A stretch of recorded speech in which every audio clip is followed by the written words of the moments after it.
The Panthers return home for a must-win Game 3. What kind of matchups will we see now that the Panthers have home ice? We'll discuss them more on today's Locked On Florida Panthers podcast.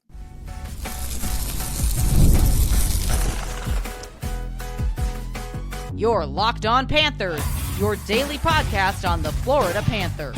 Part of the Locked On Podcast Network, your team every day. And welcome into this Friday, May 9th edition of the Locked On Florida Panthers podcast, part of the Locked On Podcast Network, your team every day. Thank you for making the Locked On Florida Panthers podcast your first listen of the day. Today's episode is brought to you by FanDuel. Right now, new customers can get $200 in bonus bets if your first $5 bet wins. So, Panther fans, grateful to be back here once again on the show to discuss everything in the world of the Florida Panthers. My name is Armando Velez, and joining me on this edition of the show to discuss everything in the world of the Florida Panthers, it's Friday, which means it's a Fairbanks Friday edition of the show. Nich Fairbanks is back here on the show. And Nick, I want to start off the show kind of with an opening statement to get your feelings on the Panthers 0-2 hole that they find themselves in right before the Panthers as they return to Sunrise for Game 3 of the second round series tonight. So welcome to the show, first of all, my friend. Thank you for having me back. And I want to quote the ever quotable Paul Maurice. Everybody just breathe. I will say it has been very frustrating knowing that this team can be better and that they can play better, and that at times they seem like that they could have come out with a win. But right now, Toronto is playing much better and much deeper than they have in years. So it is up to the Stanley Cup champions to adjust. And if they cannot, then we unfortunately know what might happen. But listen, it's only 2 games in. You really don't start to really panic until it becomes 3-0. And even then, we do have history with being down 3-1 against the best overall NHL team in history. So not all is lost. I love to say this on Twitter all the time. Just relax. You know, there's been some good points. I think if they clean up one particular part of their game, I think they might be able to even the series up. No doubt. And it's funny because I have a few mixed feelings. I mean, it's been like over 24 hours now, at least at the time of this recording, since the Panthers dropped the Game 2 against the Toronto Maple Leafs. And it's funny because I was listening to Locked On Leafs and they talked about the deserve to win-o-meter. It's not really something that I look at too much. It was like 64% towards the Panthers' favor. So it's like, okay, the Panthers still found a way to just continue to possess the puck a good amount of the time for them, but just little itty bitty mistakes, which we'll discuss more in segment number 2. But even after the game, Aaron Ekblad brushed off a few questions when it came to just what they did well, and he was not too happy about that Game 2 loss for them, especially after the Panthers surrendered, allowed the Leafs to regain the lead 17 seconds later. Spoke about the crowd behind us, and the question that he was really ignoring was if there was any strides that was made, and talked about a tight game and they got the best of us. Very short answers for them, but also spoke about how they're comfortable in these situations. You spoke about 3-1. But at the same time, I also asked myself, how effective is talking about that their comfort level in that obviously you have to go series by series, one day at a time for them. But situations are different for them. They're not good. They find themselves in a road environment, and they will for the rest of the way for them. And the fact that they hadn't stolen a road win for them throughout this, and the fact that of 120 minutes of hockey, you've only led for 8. That's where I kind of have a little bit of a worry for this team when it comes to coming into this game. No doubt, and it's something I guess we as fans are not used to this season. You know, over the last couple of seasons, actually, you know, Florida usually will either take the lead, they'll score first, and they'll hold on to it or add to it, and just you know, tack it down in the third period, and that's it. Or, they'll give up a goal or two and then, they become the comeback cats and then lock it down in the third period. Well, have they had the chance to do that in the series yet? No, they haven't. The Leafs have been able to strike back quickly and make sure that all that momentum that the Panthers have either gotten or tried to get is immediately evaporated. And, they've done a good job actually just making sure that any chances the Panthers get, it's one and done. I mentioned this on Cats and Bolts, that if Florida is to win this series, that they have to get in the dirty areas and they have to win battles. They are not doing enough in front of Wall right now to make his life terrible. I mean, look at the Barkov shot. It was his own guy that screened him. Nobody else is doing that on those goals. I mean, it's just, what are you guys doing? We got to play a tougher game and actually get in there and do what is needed to be done. Yeah, 2 of the 7 goals off of forecheck chances. And then when you think about the 5 goals for the Leafs in transition, only 1 of them for the Panthers have been in transition for them coming in game 1. And then Brad Marchand even spoke about how you have to be perfect for them. And, in other years, this is what, for when it comes to the Florida Panthers and just the habits that Toronto has had with the amount of block shots discrepancy, it's like 3 times the amount. And of course, block shots comes with the amount of times that the puck is in your defensive zone. But there's a part of me that just goes back to 2022 when it was just so hard for the Panthers to get through the Tampa Bay Lightning, except the difference is it's not the run and gun style that the Panthers were having versus now. And it's funny because the Leafs used to have that run and gun style. And then look what happens. There's so many different parallels between the Florida Panthers and the Leafs, changing coaches, having a core, having a lot of money squeezed up into superstars that you have to like put pieces on the cheap. In the example of the Leafs, it's Max Pacioretty playing almost for free for the Leafs here. But it just goes to show for both these teams, it's the always betting on talent and the fact that these guys are professionals. They're willing to change for guys who have been there, done that. In the case of both Craig Berube and Paul Maurice for them. And I mean, for Toronto, they've gotten the best of Florida with just being great around Joseph Wall, cleaning up the net front and not allowing those second chance opportunities. And you spoke about it of the lack of that for Florida. But one other thing I want to discuss before we transition to segment number 2 is something that was discussed on the sheet with Jeff Merrick today. And he spoke about the embellishment. It's funny because I didn't really talk about it too much on my post game. Because the embellishment didn't result in a power play for the Panthers or the Leafs. There was coincidental minors. Even the Panthers got a power play a few minutes later where they got no shots on goal. First of all, I want to say that I don't agree with the embellishment. But if you guys watch Carolina versus Washington tonight, number 1, Washington adjusted well to what Carolina did from game 1 to game 2. And number 2, there was a trip that Jackson Blake was tripped, and that was more of an embellishment call than I saw from Evan Rodrigues. And Jeff Merrick spoke about how because of what's been going on early in the playoffs about diving, it seems like that maybe there's been talk around officiating about making examples of what's going to be tolerated. Yeah, Evan Rodrigues returned to the bench shortly after, but the conversation was if they were trying to make an example out of that. And that was where I was just like, scratching my head when I heard that from Merrick. So when you hear that, Nick, what goes through your mind? They're grasping at straws, just point blank. It was inexcusable.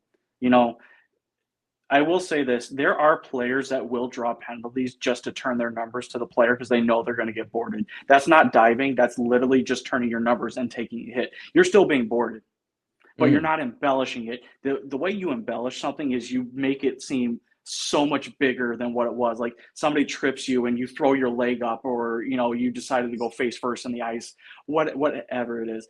Last night was embarrassing, not only for the NHL but for the referees and also the players. I mean, if you want to talk about diving, there's probably a team that's already out of the playoffs that you should probably have looked at and also probably called more. I won't name names at all, but I don't think Florida's one of them. Now, do they get a little bit animated after the puck is frozen? Yeah, but I really don't think there's any diving there. I mean, you're trying to bait somebody into drawing a penalty, or taking a penalty, sorry.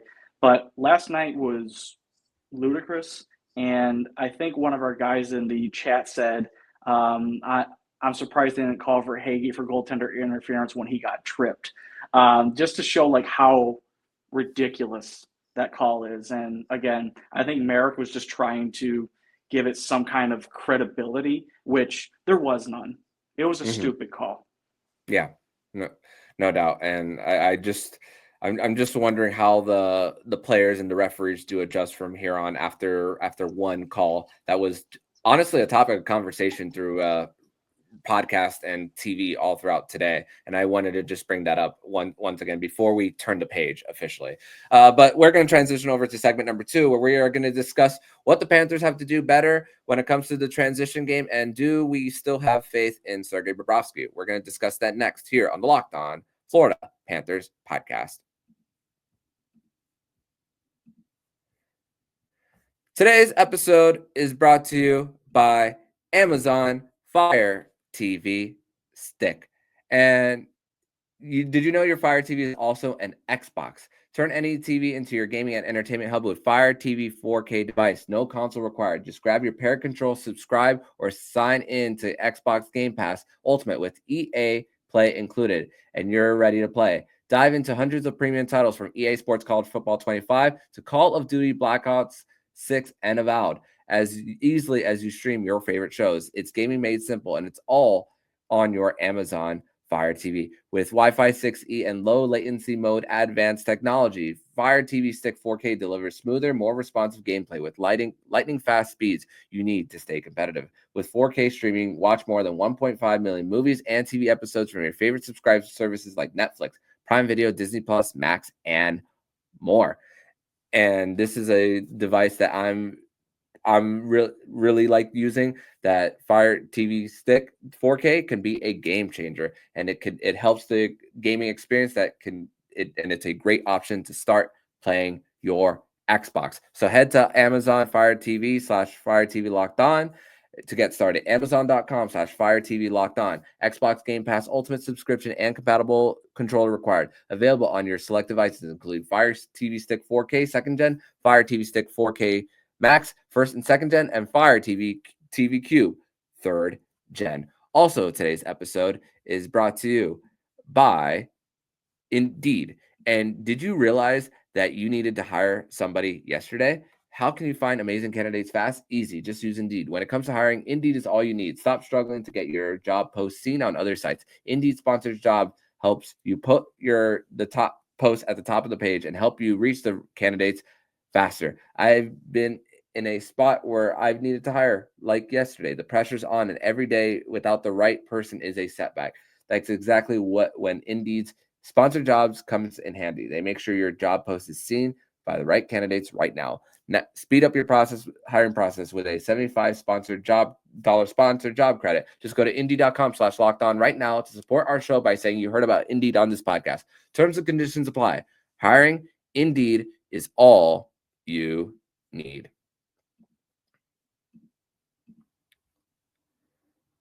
Segment 2 here on this Friday, May 9th edition of the Locked On Florida Panthers podcast. Thank you once again for making the Locked On Florida Panthers podcast your first listen of the day here on a Fairbanks Friday edition of the show. Myself, Armando Velez, with Nich Fairbanks here. And so, Nick, I put out a poll today, and not surprised by the results because honestly, there's just once again conversation. It's funny because I feel like even though Sergei Bobrovsky has won a Stanley Cup championship, people are just so easy to write him off. I feel like there's just this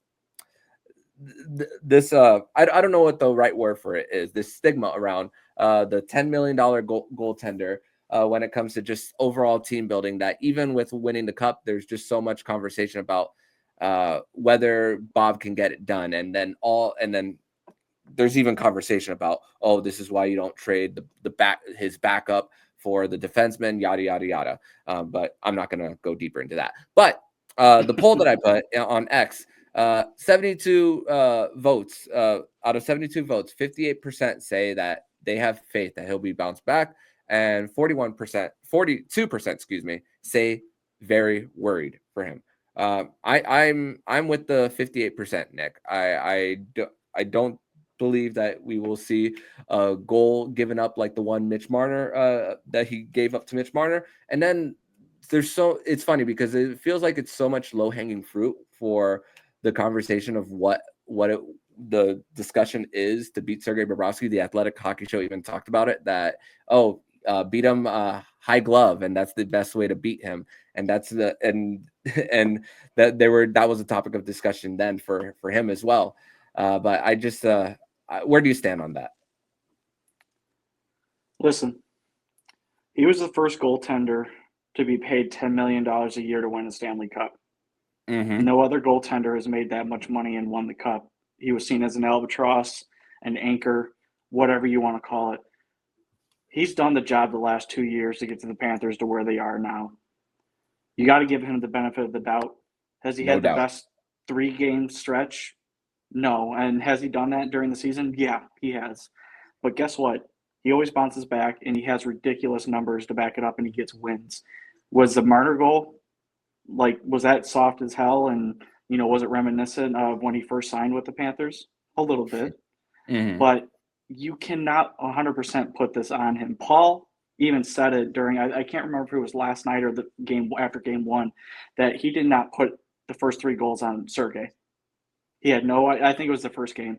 He had no idea where the puck was. He was being screened, and the defense didn't do their job to clear it out to make the room for him.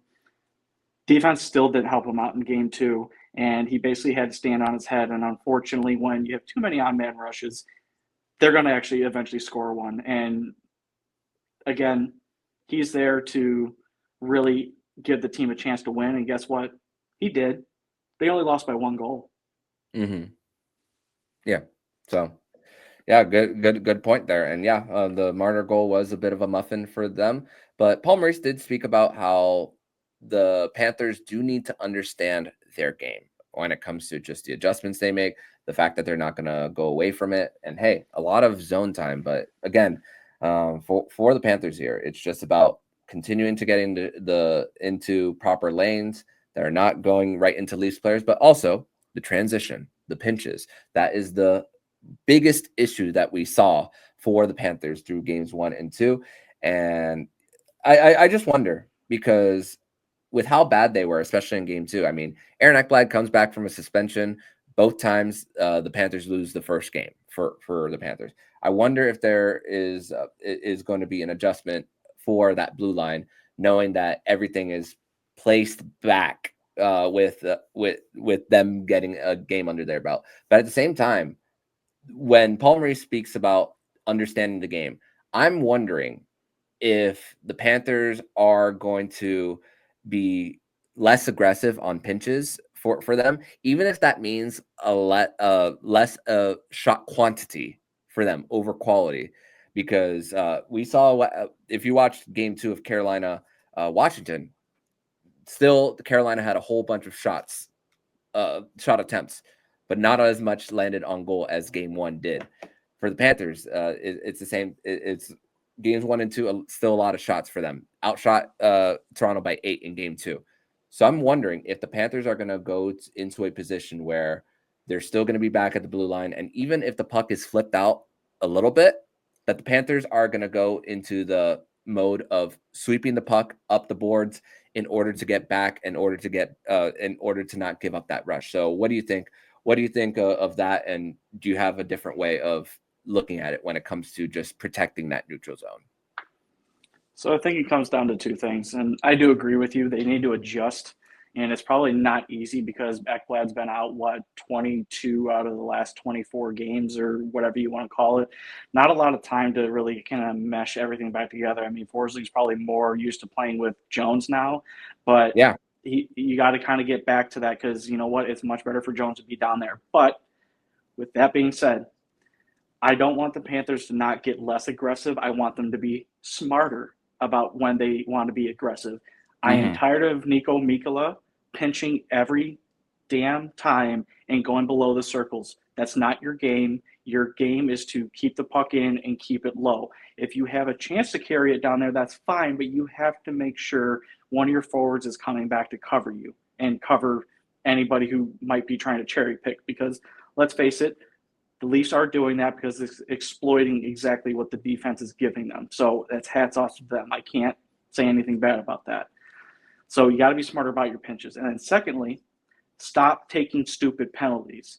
Mikkola, Kulikov, Sam Bennett, guys, you're giving them too many chances, and they lived off of the power play for a while. If you continue to do that, you're going to burn your defense out. You're going to burn your penalty killers out. And then on top of that, when you have a push to get momentum, what kind of gas are you going to have to keep that going? You're not. So those are probably my two big things: is be smart about your pinches, be responsible, and stop taking stupid penalties.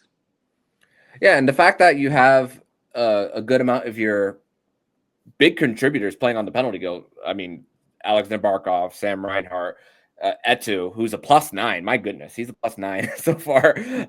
Best time of his career. Yeah, absolutely. And Lundell are two. Lundell and Marchand. Those are guys who are contributing, who can be contributors. It's gassing them up more than necessary, and then it's hard to get back onto that 5-on-5 game for them in order to just able to have them be in the offensive zone more. Although they've spent a good amount of time in there, but still, that's just what happens when you misplay. And you don't close the gaps well. You reach for the stick, hooking, tripping, you name it for them. But another thing before we transition, Locked On, I was listening to Locked On Leafs today, and they were also talking about how they have a little bit of a worry being up 2-0 for themselves here, and they were asking, is the Panthers possession and their ability to still fire shots and have the blue liners eat the pucks over and over again, is that sustainable for success? And the thing is, for an 82 game regular season, analytics can say one thing about the Panthers and how much they put pressure on the goaltenders and whether a goal is supposed to go in or not. But it's hard to look at it when it comes to a small sample size in the playoffs. So it also doesn't tell the whole story neither when it comes to Sergei Bobrovsky giving up 4 goals when the expected goals were under 2. That's the thing that I'm just also look at, that I can't necessarily pinpoint. Okay, the Panthers should have won. The fact of the matter is, the Leafs still had a little bit of a sense of urgency, and the Panthers haven't played with a lead for long. Like I said, 8 minutes out of 120. And I think that's where, you have to group the analytics along with what you see on the ice. Toronto looks much faster. They look more interested in winning battles. I'm not going to say every single one of their goals was earned, I'll say. And what I mean by that is there's been a couple of fluky goals where it's like, come on, Bob, like you could have had that, or somebody could have stepped up. I think Nylander's first goal in the first game, Bob had no idea, so the defense should have been able to clear. I don't know who it was, if it was Pacioretty or who it was in front of Bob there, but they did a wonderful job to screen in. But it's little things that I think, the details that people are missing, that are really contributing to the losses that the Panthers are taking and why they've only led for 8 minutes. So hopefully in game 3, and I know we'll talk about this, what is Paul Maurice going to do to make sure that those small details are covered up and that they can put a game plan going forward to score and be more successful? Yeah, and for the Panthers, when it comes to just being in the offensive zone, Maurice spoke about composure instead of forcing things, and with some patience there. Even Barkov's goal 5 seconds into the power play, patience, because he saw that even ESPN broke down Chris Tane's stick was in the passing lane, and he took advantage of him not having it on his forehand there. So just being calculated with your shot selection for the Panthers there, which is necessary. But we're gonna transition to segment 3, where we're going to discuss what kind of adjustments and matchups that we'd like to see the Panthers go towards in game 3. We're going to discuss that next here on the Locked On Florida Panthers podcast. Today's episode is brought to you by FanDuel. And the NBA playoffs are in full swing, and every night delivers a highlight-worthy performance. Major momentum shifts and can't-miss moments. Whether it's a game-winning shot or a breakout player, there's never been a better time to get in on the action. And FanDuel makes it easy to stay in the game before tip-off and live. Player props, performance trends, and same-game parlays. Fans have more ways than ever to play smart and win big.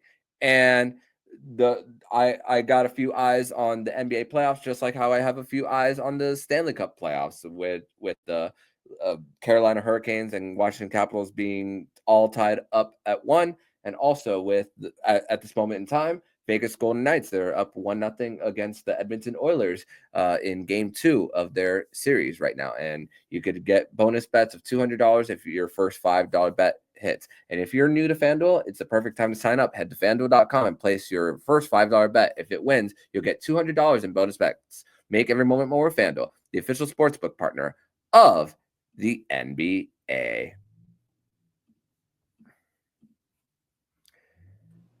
Segment 3 here on this Friday, May 9th edition of the Locked On Florida Panthers podcast. Thank you once again for making the Locked On Florida Panthers podcast your first listen of the day here on a Friday. Here with Nich Fairbanks and myself, Armando Velez here. Panthers Leafs tonight, 7 p.m. on TNT. John Forsland, Eddie Olachuk, and Shane Nitty on the call for this game. So it's crazy because the Panthers are 6-14 on the road on the power play, but 0-7 at home. So, but at the same time, 5-on-5 play is really what's going to help the Panthers find a way to win this, as they won the special teams battle in the first 2 games, two power play goals to 1 for them. But Paul Maurice did speak about as well about adjustments to foundations versus something unusual, and like we mentioned in the last segment, it's really cleaning up the chances for the Toronto Maple Leafs. As Anton Lundell also spoke today, is the fact that the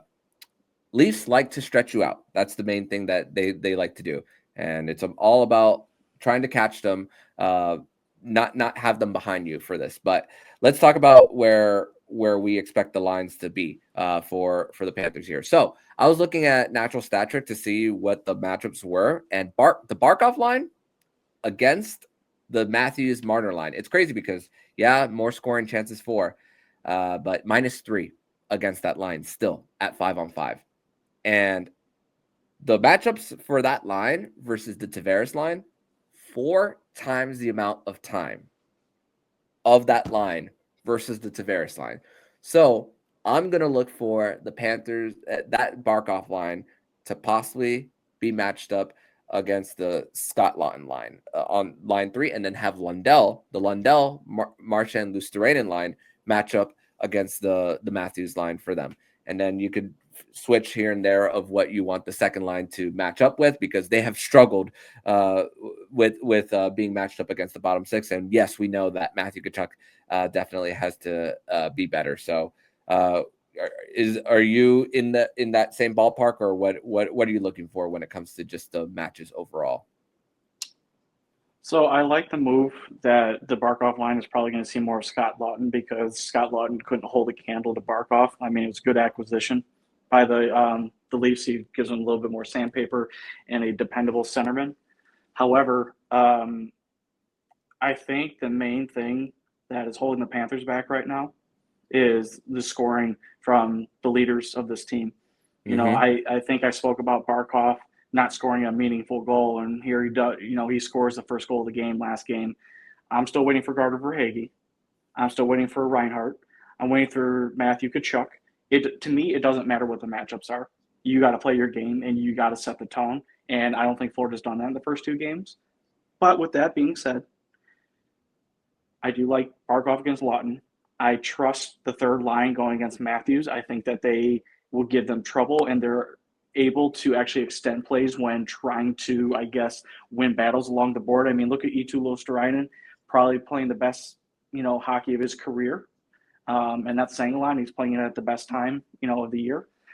But I think the thing that they have to unlock is the second line going to be able to, I guess, unravel itself and be able to get free? Because if they're playing against, Toronto's second line or their fourth line, Like, come on, guys. Like, you guys got to find something. Sam Bennett's got to learn how to pass the puck. Samoskevich, please, man. I know it was only one game, but you got to put that puck in the back of the net. You can't just throw it off of Wall's skate. And then Kachuk, go back to your bread and butter, man. Get in front of the goalie and make something happen, please. Yeah, and not a lot has been said just about how the fact that even going from up and down with their blue line, Nick, just the fact that, and Oliver Ekman-Larsson spending a year in Florida has taught him so much of just how to stay tight and not be so spread out. That is the key for the Florida Panthers. And those two goals off the forecheck of the 7, that's because the one of them obviously recently with Brad Marchand going on the forecheck on Morgan Riley, and then look what happens, an easy opportunity for them. It really comes down to the fact that of keeping those blue liners so stretched out. I mean, and listen, up and down for them, it hasn't been the case. The 0-3 of the blue line is the Tanev McCabe line, for them. So we know that Tanev can eat pucks, but it's just how can you stretch those guys out? So I will say this. If your third line is going to be your best line for 2 series, there's a problem. So who do the Panthers have right now on the roster that can help stretch things out? Who can handle the puck? Barkov. And that's probably Barkov. about it. Probably about it, to be honest with you. I mean, if you have somebody else that can stretch them out, they're probably not on this team right now. They might be down in Charlotte. But this team is all about possessing. They're not about stretching. I mean, if they get a stretch, it's probably because the other team fell asleep and they noticed somebody's there at the red line or the blue line. Apologies. But I just don't think they have that speed. I mean, they're not even using Sturm for his speed. They're not using Boquist. They're just carrying the puck. Mm-hmm. And here's the thing. And then when you think about the Panthers on the cycle, what do Matthew Tkachuk and Sam Reinhart do best? They are better in the middle and crashing the net. And it hasn't been the case of just sticks and lanes for them and just not getting something of quality. And that's just been, you see that with the 0 goals on the stat sheet for them. So that's another thing of just getting them and at least winning the battles along the corners as well, so that there could be something in the middle, and there's and hopefully that the Toronto Maple Leafs can be a center that's late on a back check, and then there's hopefully a better quality goal for them. So that's what you hope whenever it comes to just your dump and chase rate. I mean, the Panthers are one of the league's best at it, and it's just got to continue. Like I said, like we both talk about, not changing their style of play for it, but the matchups are going to matter here, and hopefully there's better wins for them, and hopefully there are more those high danger chance results in goals. You hope so, and I really expect Florida to come out game 3 with a fire under them, and we'll see how Toronto reacts to it. Usually a team that's that deep and is leading a series will eventually, be able to kind of like, I guess, bend but not break. But let's see what Florida can do to, I guess, take them out in the first 10 minutes, and then from there try to play the long game and shut them down. So I think tomorrow, first period, be very telling of what's going to happen the rest of the series. Yep. And no way around it. Must win. No excuses. And hopefully we are at least talking about the Panthers forcing a game 5 and for a chance for them to tie the series come Sunday against the Leafs. So hopefully we are talking about that on the post game. But Nick, I want to thank you so much for joining me on this edition of the Locked On Florida Panthers podcast. Tell everybody where they can follow you online, my friend. Thanks for having me again. And everybody, you guys can follow me on X at Prudentious0. I hope to be back next week talking about an extension of this series. So I'll probably see you next week. Absolutely, my friend. See you next week. And if you like what you're hearing, please subscribe to the podcast to be notified every single time the Locked On Florida Panthers podcast jumps into your podcast feed. Don't forget to also subscribe to the other shows on our Locked On NHL network, including Locked On NHL, Locked On Fantasy Hockey, Flip Livingstone and Stu Roden, and Locked On NHL Prospects. Thank you once again for making the Locked On Florida Panthers podcast your first listen of the day. So I'm Armando Velez with Nich Fairbanks, and you've been listening to Locked On Florida Panthers podcast, part of the Locked On Podcast Network, where it's your team every day.